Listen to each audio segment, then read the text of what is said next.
Hi guys, welcome back to my channel. In case this is your first time here, please don't forget to subscribe, and you can also turn on the notification bell that tells you when next I upload a new video, anytime I upload a new video. So guys, I know I've been MIA, at least I've probably not posted. I have actually been posting, but not the kind of content I would really like to post. But just because, so many things are happening and there's no how I can pretend that all those things don't bother me. So today's video is even still going to be on some of these issues that have been going on. If you're in Nigeria or if you are even on social media, you will already be able to tell what this video is going to be about. It all started back like 2 weeks back now, when we the youths of Nigeria decided that we were tired of everything that was going on. We were tired of how the government was treating us. We were tired of how the police was treating us, people that were supposed to be protecting the citizens of the country. We're just tired of everything in general, and then we decided that we're going to go beyond just being tired and then take necessary action, which led to the start of the protest.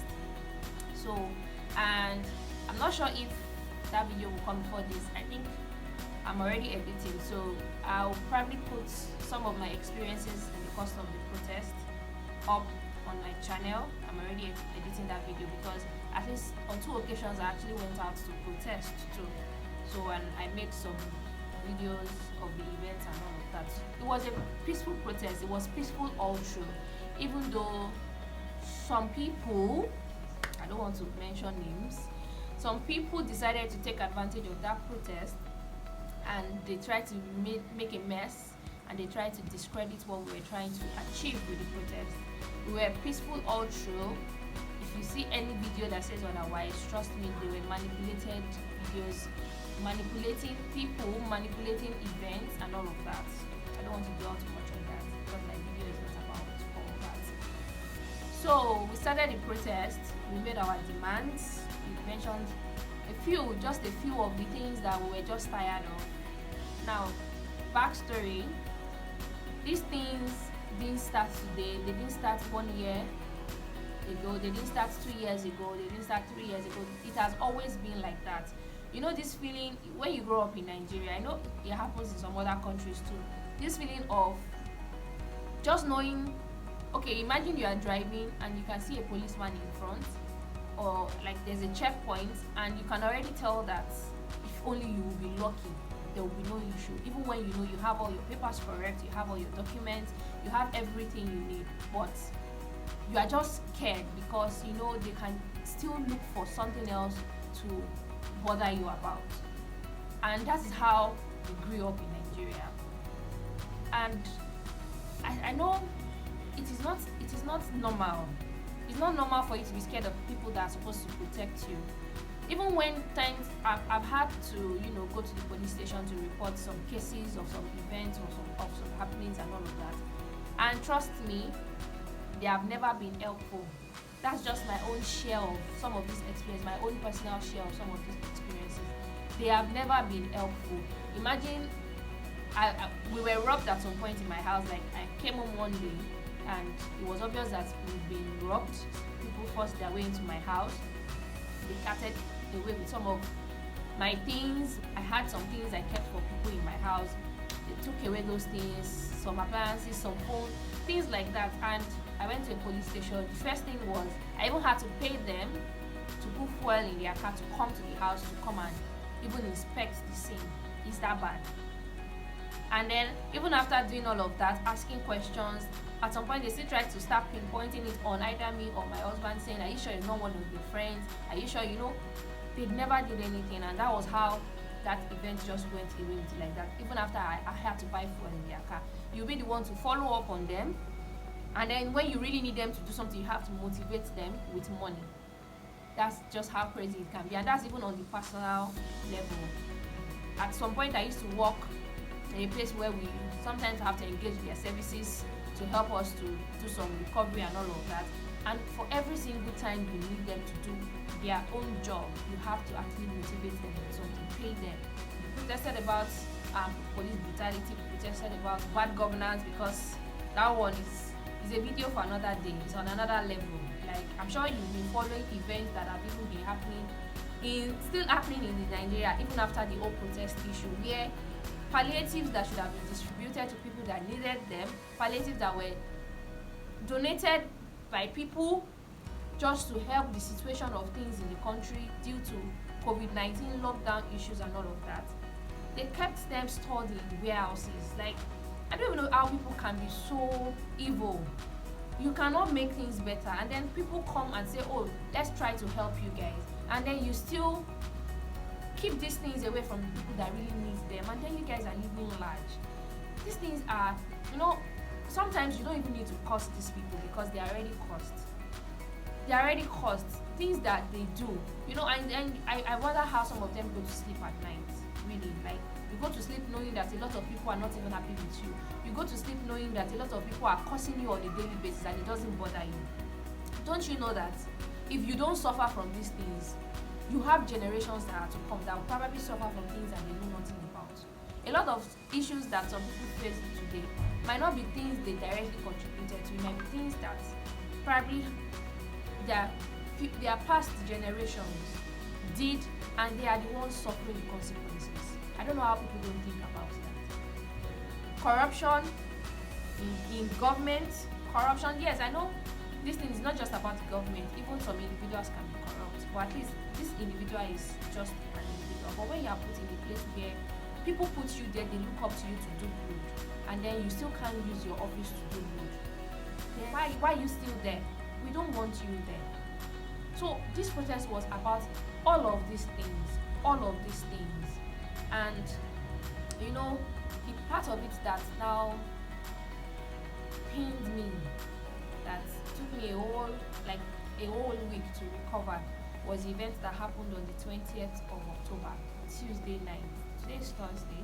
Tuesday night, that's like a week and 2 days ago. Because a lot of people hijacked the protest and people started to use it to their own, what's the word for that now? To their own advantage. Hoodlums hijacked it, they were looting, people were causing roadblocks.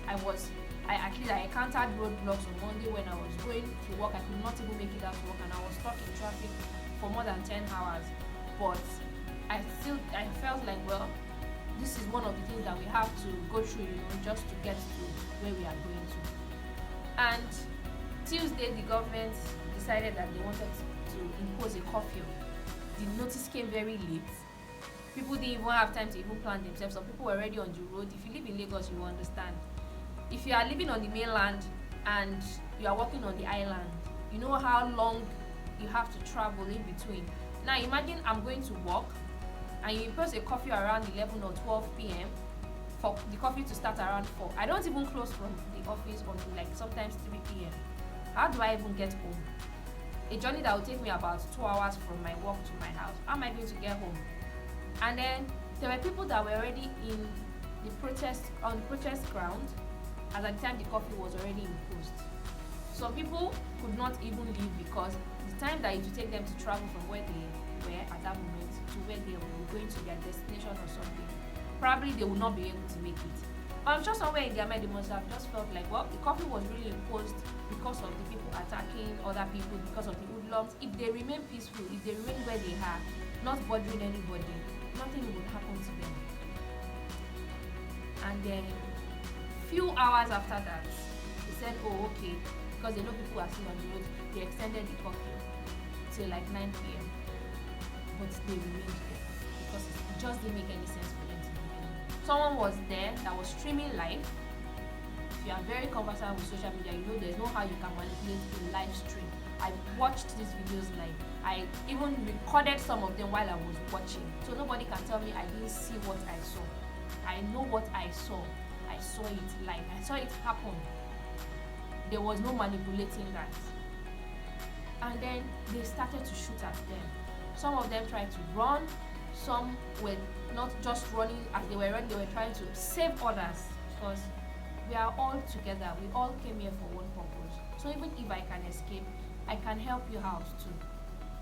And we watched it live. At least in some of the videos I watched, I literally saw some of the fatalities, even though they denied that there was any fatalities.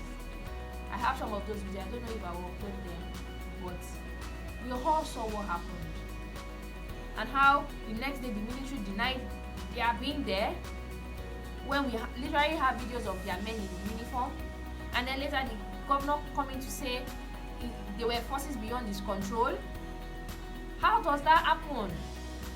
Or how later the military are saying, oh, it was the government that requested their presence there, and they just keep manipulating these things. Like, do they think we are children that don't understand what is going on?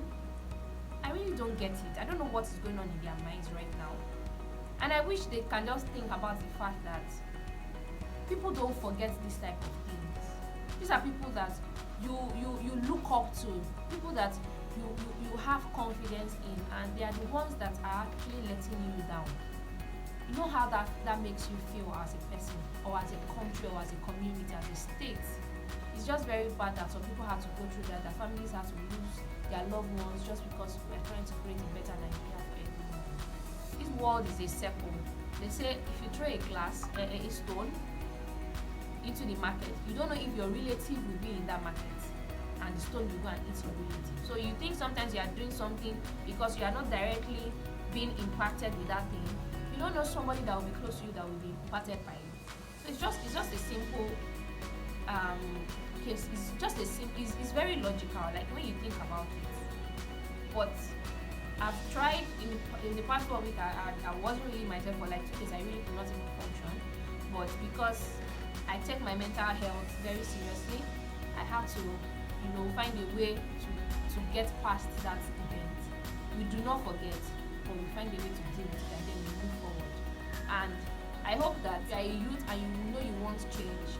There will be a time that you will need to speak up. There will be a time that you will need to act. It could be when it's time to vote, it could be election time, And in your own little way, however you can make the country great again, by doing your own little quota in your own little community.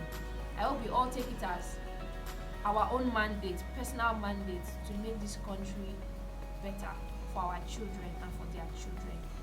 That's all I want to say in this video, and I'm sure by the next time you see my face, my channel will be back to what the channel is supposed to be about, which is my lifestyle channel and my motivational talks. Please, if you watched the video to this point and you have still not subscribed, please don't forget to subscribe and turn on that notification bell. Share my videos, comment, and I'll see you